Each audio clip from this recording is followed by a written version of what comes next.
Everyone argues about this, so we tested it. Gonna be putting them on these nice Martin's hoagie rolls at the end. Let's get it going. First off, we're gonna get our onions. We like mushrooms on our Phillies around here. We're gonna get those down. We've already got some of that Cheez Whiz over here heating up to finish them off with. I'm gonna put some oil down. We're gonna hit them with a little bit of my salt, pepper, onion, garlic seasoning. And a little bit of W sauce.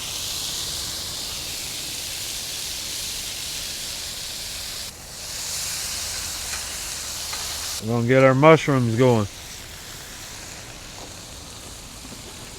These are just white mushrooms. I'm gonna hit them with the same seasoning.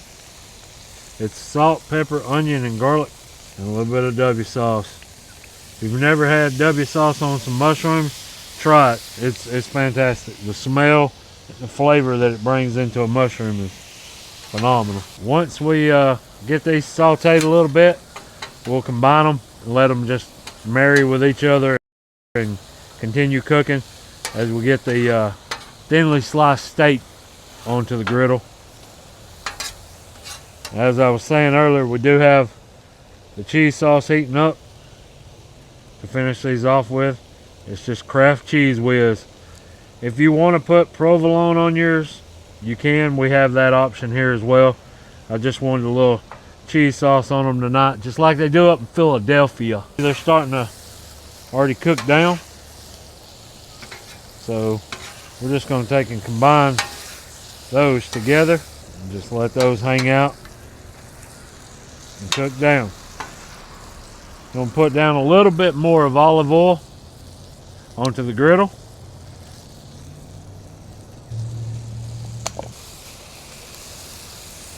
It's just thin sliced ribeye steak is what I'm using tonight. Gonna hit it with that W. The seasoning blend that I got is pepper heavy, so the W sauce is gonna give you most of the salt that you need for this. This is about 3.5 pounds of thin sliced ribeye. Flip these over. We're gonna hit the other side with a little seasoning. I'm not gonna go with the W sauce on this side, just the seasoning.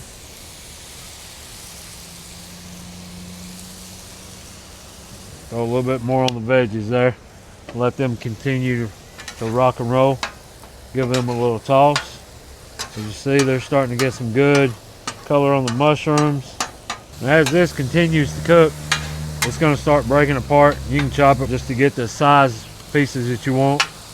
I like them pretty small, just so you can work them onto your hoagie rolls easier. Georgia might not be Philadelphia, but we know how to make cheesesteaks too.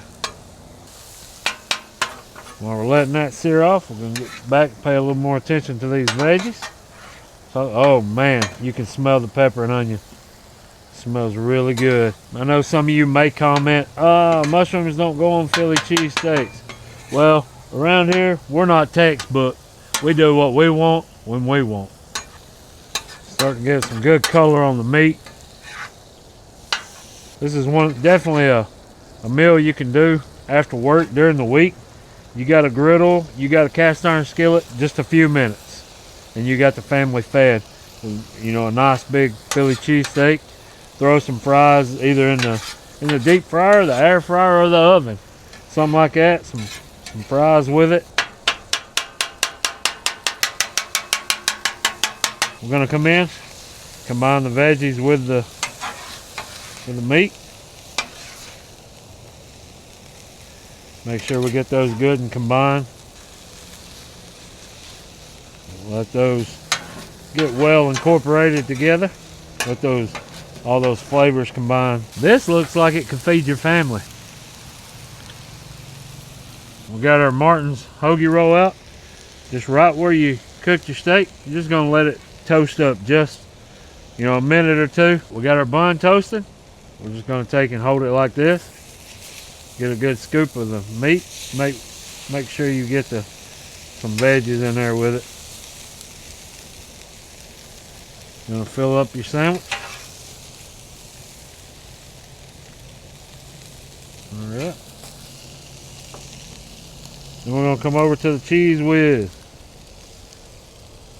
And we're just gonna drizzle that golden goodness all over that sandwich. Oh, that's not enough cheese? Wait, there's more.